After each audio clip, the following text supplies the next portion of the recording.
Assalomu alaykum hurmatli hamkorlar. Bu video sotuvchi va konsultantlar uchun video qo'llanma hisobida olinmoqda. Bugungi kunda assortimentimizga yangi qo'shilgan model. Bunaqa modelni O'zbekiston bozorida topish qiyin bo'ladi. Sababi 60 sm bo'lgani bilan bu modelimiz polustroyni hisoblanadi.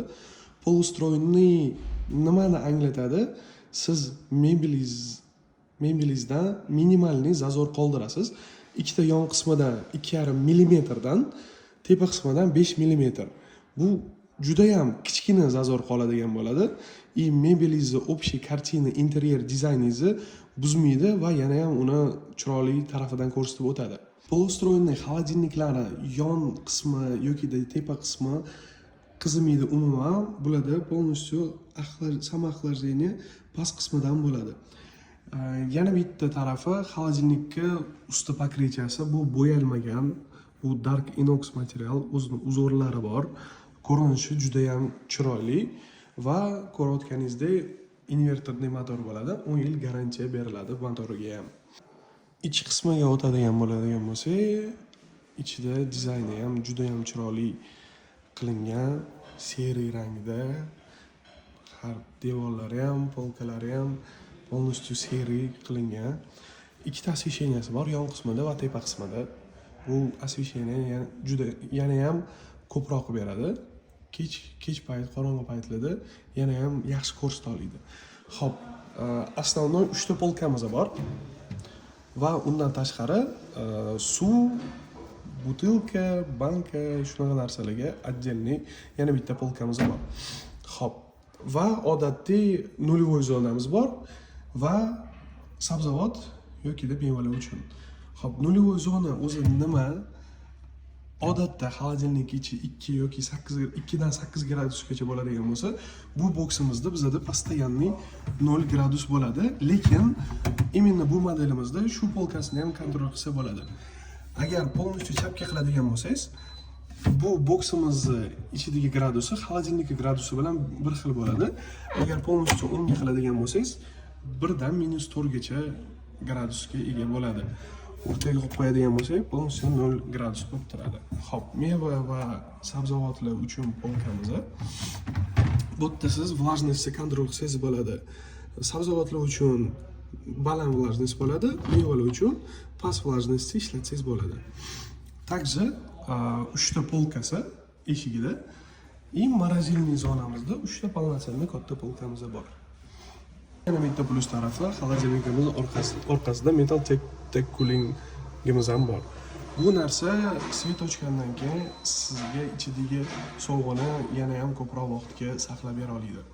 Ko'rgan bo'lsanglar, panel upravleniyasi buni tashqi qismida ham emas, yoki yon qismida ham emas, boshqa xolodilnikka o'xshamagan panel upravleniya bu tepa qismida bo'ladi, sensorli panel upravleniya bo'ladi va har xil bir necha xil funksiyalarimiz bor. Birinchisi bu Eco 3 sekund bosib turadigan bo'lsak. Eco rejim avtomatik 6 gradus xolodilnikni -17 gradus mорозильникni qo'yadi.